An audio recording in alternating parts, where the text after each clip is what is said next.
And now,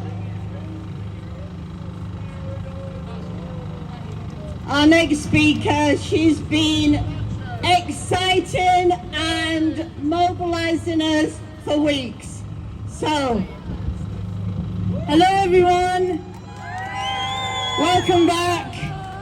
Here we are, yet again, demanding justice, yet again demanding liberation, yet again demanding an immediate permanent ceasefire in Gaza. Over the past 3 months, we have seen relentless bombardment. Over the past 3 months, we have seen massacres and genocide and ethnic cleansing. We have seen the Zionist ideology try to silence truth tellers and fact finders, try to depict resistance as terrorism. We have seen Western governments and media conglomerates twist reality in order to silence Palestinian voices. This is what they're doing, and yet it has not just been 3 months, it has been 75 years.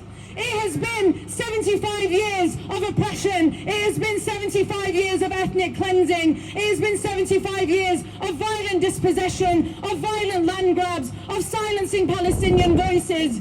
It did not start on October the 7th. We know that. We know it didn't start on October the 7th. We know that it started decades ago when the Zionist ideology decided that Palestine would be the place that it would seep its imperial poison, that it's the place that it would,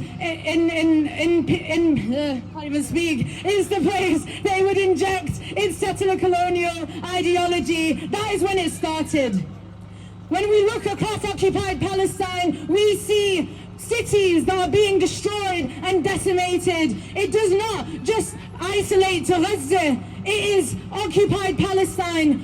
Gaza is a microcosm. It is a microcosm, a concentrated example of what is going on across occupied Palestine. I'm a Palestinian. My father is from a Palestinian city called Tul Karim. My mother is from a Palestinian city called Ramallah. In the past few weeks, Tul Karim has been decimated. It is home to one of the biggest refugee camps in Palestine, Tul Karim refugee camp. The fact that that refugee camp even exists is an atrocity in itself. But even then, Zionist forces, occupation forces, are decimating it. They are destroying our infrastructure. They are slaughtering our people. They are ripping us limb from limb. This is what they are doing. When we look to Gaza, when we call for justice in Gaza, we are calling for justice across occupied Palestine. When we call for liberation of Palestinians in Gaza, we are calling for the liberation of everyone in Palestine. Because if it's not Gaza, it's Tul Karim. If it's not Tul Karim, it's Ramallah. If it's not Ramallah, it's Jerusalem, it's Akka, it's Haifa, Lid, Ramla, Jenin, Nablus. These are Palestinian cities that have been stolen from us, and we demand their return. That is what we are demanding, not just a ceasefire. We are demanding the liberation of the Palestinian people from the river to the sea. That is what we are demanding. A few weeks ago, I stood and I made a speech dedicated to my father just after the International Day of Solidarity with Palestinians, and I quoted Ghassan Kanafani, a Palestinian activist, may he rest in power, when he said that a conversation between the oppressor and the oppressed is like a conversation between the sword and the neck. The message from that is there is no place for neutrality. This conversation does not demand neutrality. It demands that you pick the right side of history and you stand firmly in it. You stand firmly in it. Because neutrality kills us as well. Even if the sword has only sliced its way halfway through your neck, it will still kill you. Therefore, neutrality has no place in this discussion. It has no place for a Palestinian liberation. We are demanding justice. And so I will end on further words from Ghassan Kanafani when he said that a Palestinian cause, the Palestinian cause is not only a Palestinian cause, it is a cause for every revolutionary, wherever he is.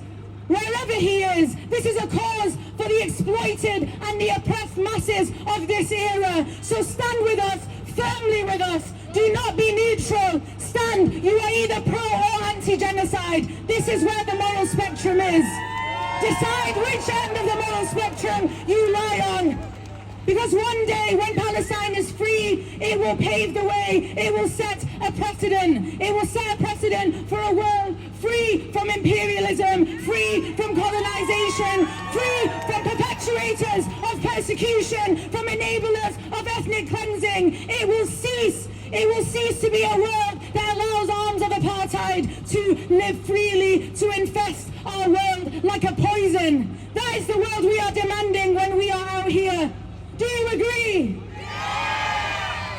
So one day we will see a free Palestine, and it will be because our demand was loud and clear. We are demanding liberation. We are demanding justice. We are demanding the right of return of every single Palestinian in the diaspora, and the right of self-determination of every single Palestinian living under siege in occupied Palestine. We are connected to Gaza through that.